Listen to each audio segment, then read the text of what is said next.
هلو هلو، معاكم مريم نبيل. حياتنا عاملة زي البازل، بنحتاج نكملها عشان نشوف الصورة أوضح. في قانون فيزيائي بيقول لو الجسم ثابت فهو محتاج دفعة قوية عشان يتحرك، حتى لو هيتحرك ببطء فهو هيتحرك. ولو الجسم ده أصلا بيتحرك فاحنا برضو محتاجين نديله دفعة قوية عشان يتحرك أسرع من المكان. كلنا محتاجين حافز ودافع في حياتنا عشان تحقق أي حاجة أنت نفسك فيها أو هدف أنت عايز تحققه. أنت محتاج دافع، محتاج push قوي. فلو الدافع دوّة في أغنية إن أنت تقعد تسمعها، اسمعها لحد ما تحس إن أنت قادر تعمل الهدف دوّة واعمله. لو الدافع دوّة أهلك فروح واتكلم معاهم، هُم أكيد هيدوك الpush دي عشان تقدر تعمل اللي أنت نفسك تعمله. لو الدافع دوّة صحابك، بس أكيد طبعًا لازم تكون بتثق فيهم، روح وهُم أكيد هيدوك الpush دي وهيساعدوك تحقق هدفك.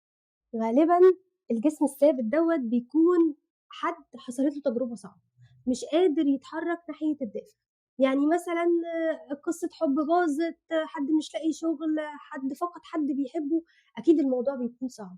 بس لو فكرت في هدفك هتعرف تروح ناحية الpush اللي هو هيساعدك إن أنت توصل للحاجة اللي أنت نفسك توصل لها. ولو أنت بتتحرك بس مش بسرعة فأنت محتاج تروح ناحية الدافع عشان تتحرك أسرع. بس الأكيد أكيد إن أنت لو خدت القرار جوه نفسك إن أنت تتحرك ناحية الدافع، الpuzzle بتاعة حياتك كلها هتكمل.